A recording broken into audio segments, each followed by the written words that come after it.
So this is a 1992 Corvette, and I'm going to start working on this car and nursing it back to life.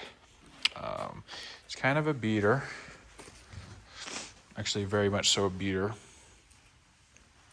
But really, it's going to be a sick sports car that I'm going to whip around and romp on like crazy when it gets when I clean it up a little bit.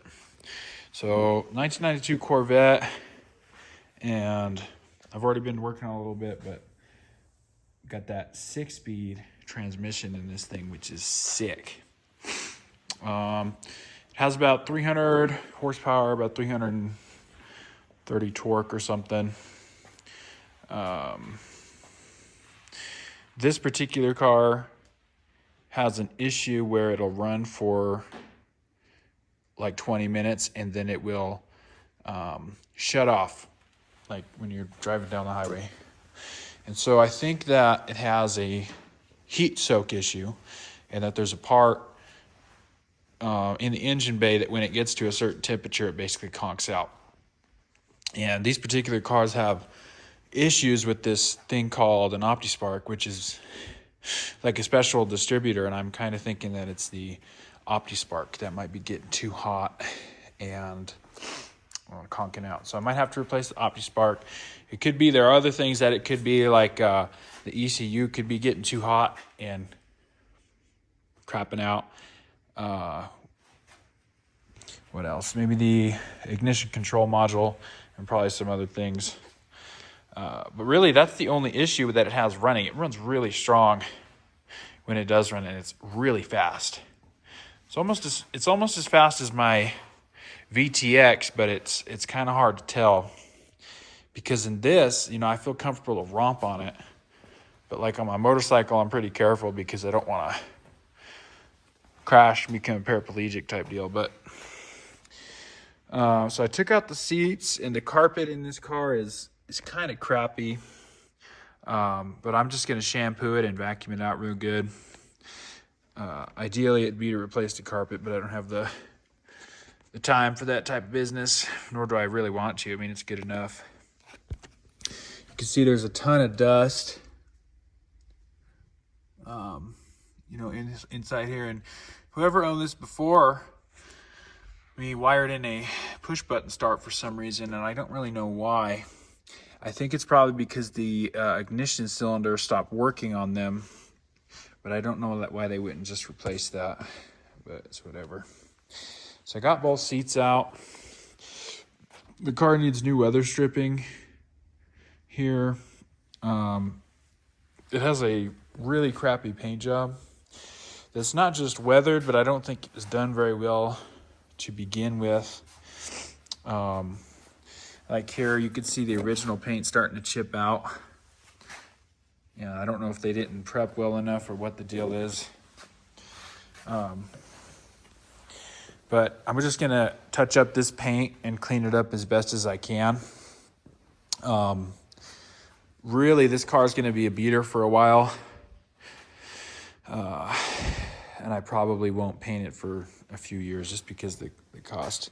But I took off the luggage rack that some of these Corvettes have. Right here, you can see the fin, just because I like the look of it being smooth more. And so I'm going to come through and fill this with some sort of Bondo, then sand it, flush and all that. The convertible top is also cooked and ripped to shreds. We have a new one that I'm going to probably put on there, but I'm probably just going to leave it with the convertible down most of the time anyways, just because I like it like that. This Corvette's really interesting. It's a convertible 6-speed manual, and it also has the ride control that came on some of these Corvettes, and it also has the sports seats that literally use a vacuum pump to expand and contract the parts of the different seat so it hugs your body better, or I guess, or whatever. But I don't know, I might try to get that to work. I'm going to put some Amazon seat covers on these things. There's a company that makes them for C4 Corvettes.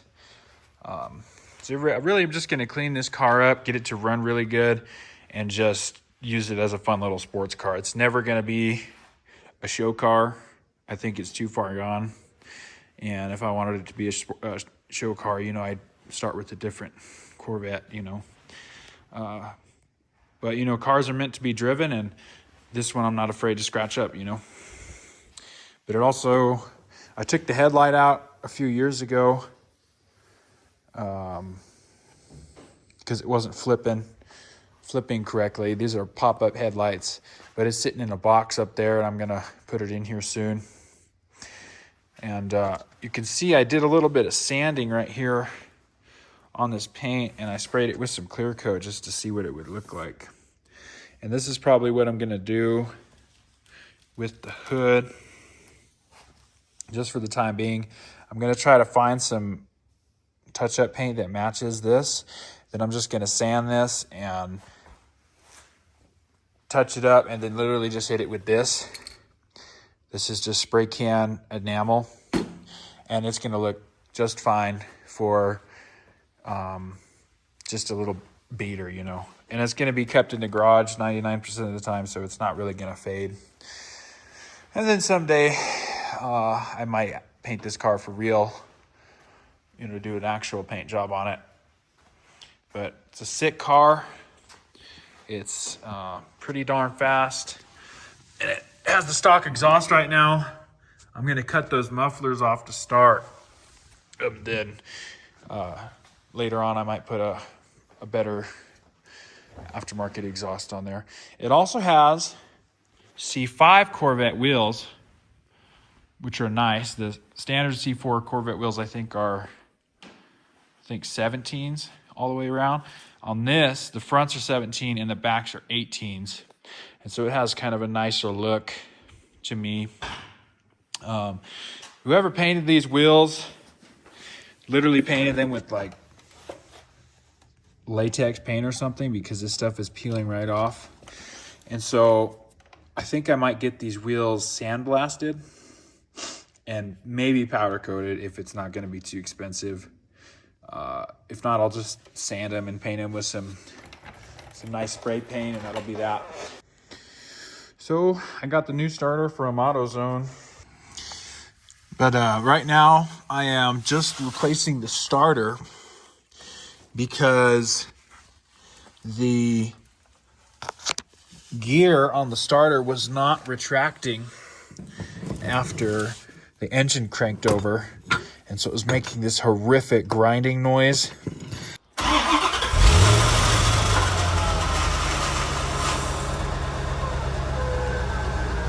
And luckily it doesn't seem like the teeth on the flywheel are trashed. They look pretty good still. And so I'm going to throw a new starter on here and see if it works out. And I'm also changing out the gear oil while I'm down here. It's got this drain plug on the bottom and this drain plug up top here. And here's the fluid. It's a ZF6 transmission. So it's pretty cool. They're pretty nice transmissions, 6-speed. But yeah, that's basically it. It's dirty, and I think the crush washer on the drain plug is like mushroomed out, so it's leaking. What else here? That's about it.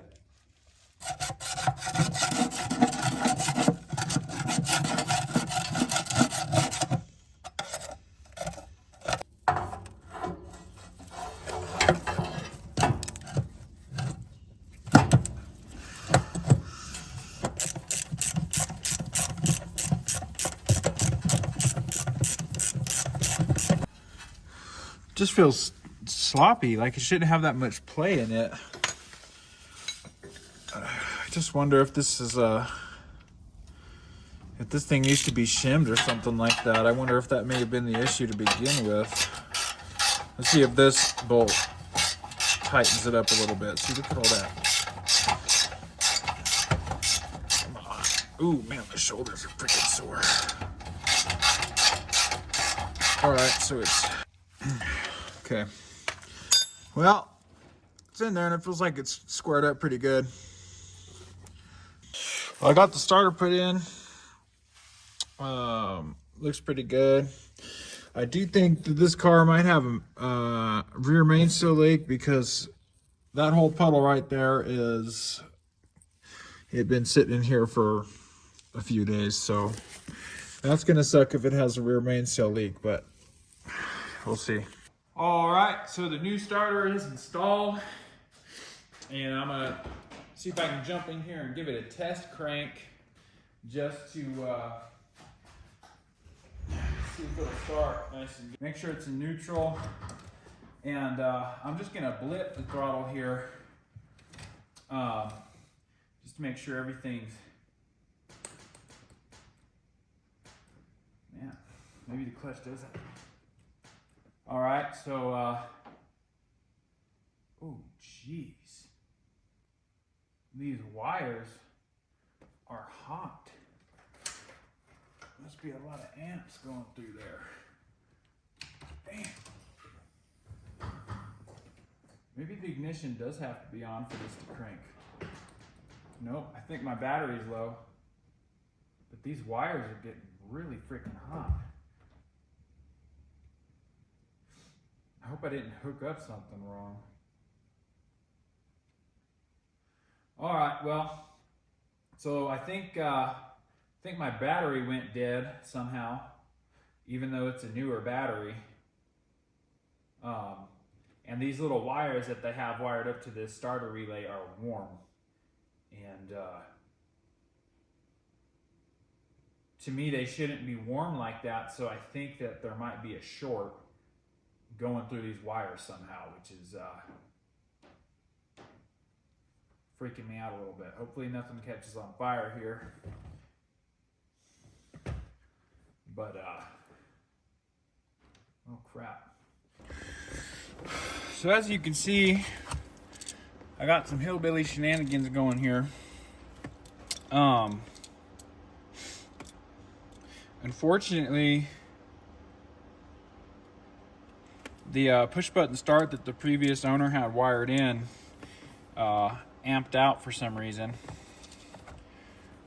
I really don't know why.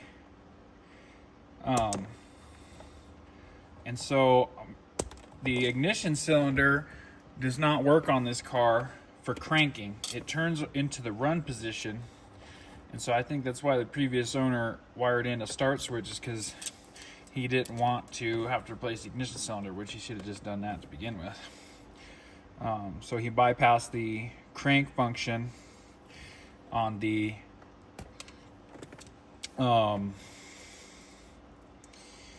ignition cylinder, and he wired in a start switch that was jumping the starter relay. And so this light switch is going to be accomplishing the same thing. Oh man. I'm going to get some electrical tape real quick. I just want to reduce the chances of this arcing out on me as best as I can. This is such a janky setup, but I need to get this car moved out of here today because I have some welding work that I need to do. And I do all the welding work out of our pole barn at our house, so it's kind of a multi-use situation here, which is okay. Let's see here. Try to reduce the chances of this arcing out and killing everyone here.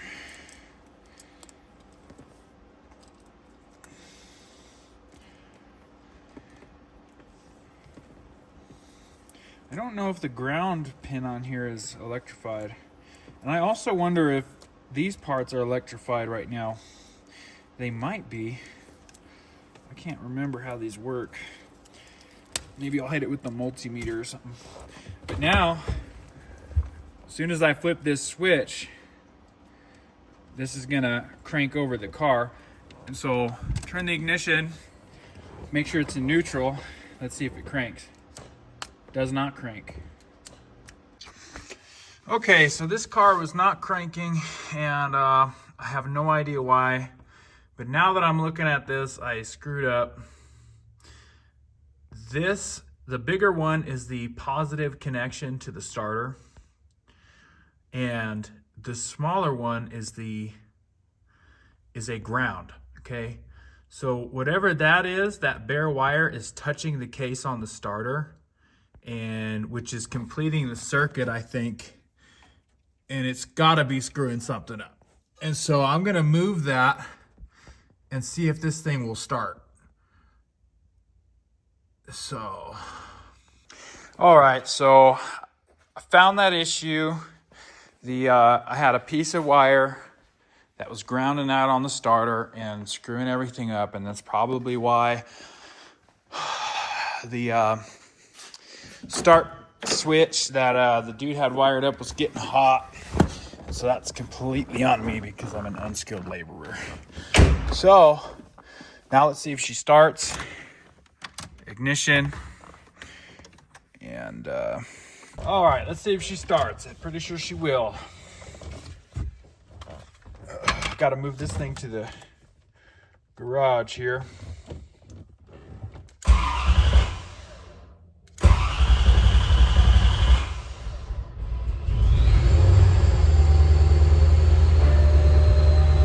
And the noise went away, which is perfect. So I'm gonna try it again here.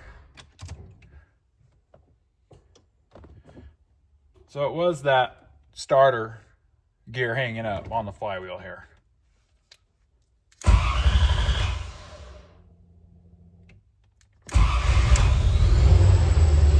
Starts up good now. So starter's fixed. I also changed the gear oil, so it's probably going to shift a little better now.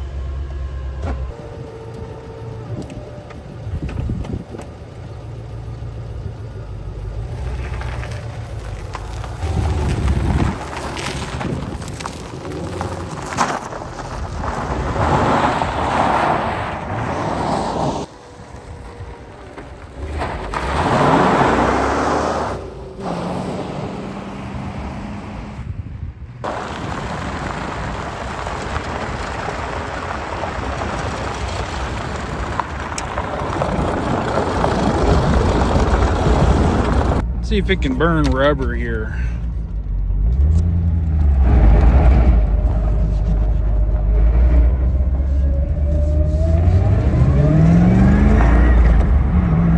Didn't burn rubber. Fast car though, man, jeez.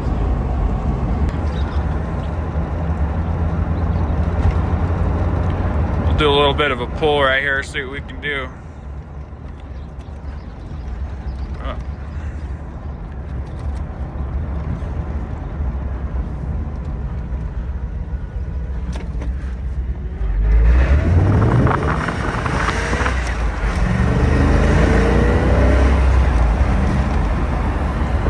Pretty fast. I don't want to go too fast in it though because these tires are old, and it also feels like it has a little bit of a wander in it, like it needs ball joints or tie rod ends or something. Thank you for watching this first episode of me working on the Corvette. I'm going to keep working on it and try to figure out the issue it has with heat soak, where it dies out when you're driving. So I haven't really taken it too far from my house yet because I don't want it to die. When I get that figured out, I'm probably going to do a tune-up, change all the fluids, put new tires on it, new brakes, and then just keep cleaning it up from there and, you know, see how nice I can get it.